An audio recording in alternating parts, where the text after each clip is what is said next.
ప్రజల నాడిని ఇప్పుడు పట్టుకోవడం బహు కష్టం. ఎందుకంటే ముతక భాషలో చెప్పాలి అంటే జనాలు తెలివి మీరిపోయారు అనాలేమో. ఎందుకంటే జనాలు ఈ రోజు స్మార్ట్ ఫోన్ల యుగంలో ఉన్నారు. సోషల్ మీడియాలతో అనుసంధానమై ఉన్నారు. ఒకరొకరు చేసే రాజకీయ విశ్లేషణలు తలపండిన వారిని సైతం ఆశ్చర్యపరుస్తుంది. జనాలకు ఏం కావాలి? వారి సంతృప్తి స్థాయి ఏమిటి? తాము చేసిన కార్యక్రమాలతో జనాలు తిరిగి అందాలం దక్కిస్తారా? ఇవన్నీ రాజకీయ పార్టీలకు ఉండే ప్రశ్నలు. అయితే జవాబులు కూడా అందులోనే ఉన్నాయి అని అంటున్నారు. జనాలు ఎన్ని చేసినా తమకు నచ్చకపోతే ఓడిస్తారు. ఇక చేతికి ఎముక లేకుండా సంక్షేమ పథకాలను ఇచ్చిన పార్టీలను సైతం ఇళ్లకు పంపించిన ఘనత జనాలదే. దాంతో జనాలను ఎలా మచ్చిక చేసుకోవాలి అన్నది రాజకీయ ఉదండాలకు కూడా అర్థం కాని విషయంగా మారింది.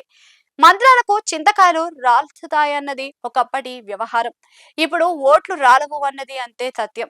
దాదాపుగా 6 కోట్ల ఓటర్లు ఉన్న తమిళనాడులో 2026 జనవరిలో 100% కుటుంబాలకు ఒకరొకరికి 6-7 వేల రూపాయల విలువ చేసే కానుకను డిఎంకే ప్రభుత్వం అందించింది.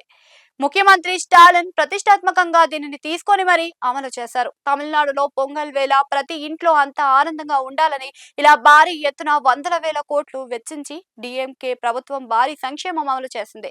మేలో ఎన్నికలను దృష్టిలో ఉంచుకొని కూడా ఈ విధంగా చేసింది అని కూడా చెప్పుకోవాలి. తీరా చూస్తే ఫలితం రివర్స్ కొట్టింది. డిఎంకే ఓటమి పాలు అయింది. మరి సంక్షేమానికి ఓట్లు రాలాలి కదా. కాస్త వెనక్కి వెళితే 2019లో చంద్రబాబు ప్రభుత్వం కూడా పసుపు కుంకుమ అంటూ సంక్షేమ పథకాలను పోలింగ్ వేళ అందజేసింది. కానీ ఆ ఎన్నికల్లో టీడీపీ భారీ ఓటమిని మూట కట్టుకుంది. అంతవరకు ఎందుకు? జగన్ ప్రభుత్వం 2019 నుంచి 2024 వరకు రెండవ మాట రెండవ ప్రోగ్రాం అన్న ఊసు లేకుండా బటన్ నొక్కుతూ అనేక సంక్షేమ పథకాలను అమలు చేసింది.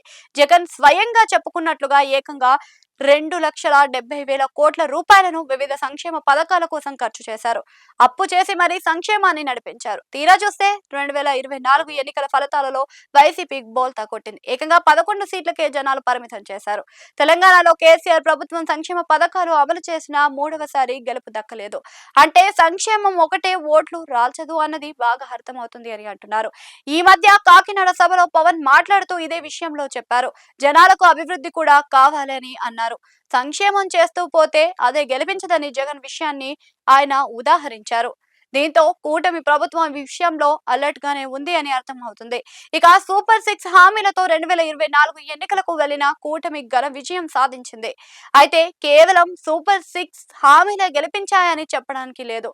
అభివృద్ధి లేని ఏపీకి రాజధాని లేకపోవడం, ఉద్యోగాల కల్పన లేకపోవడం, మౌలిక సదుపాయాల లోపం ఇవన్నీ కూడా జగన్ ప్రభుత్వం తప్పిదాలుగా జనాలు భావించి ఆయన్ని ఓడించారు అన్న విశ్లేషణలు కూడా ఉన్నాయి అని అంటున్నారు.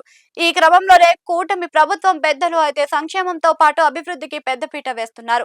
అదే సమయంలో తాము ఇప్పటికే అమలు చేస్తున్న సంక్షేమ పథకాలకు పెద్ద ఎత్తున నిధులు ఖర్చు అవుతున్నాయని భావిస్తున్నారు. ఈ క్రమంలోనే కూటమి నుంచి మరిన్ని సంక్షేమ పథకాలు అయితే భవిష్యత్తులో వచ్చే అవకాశాలు మాత్రం లేవని అంటున్నారు.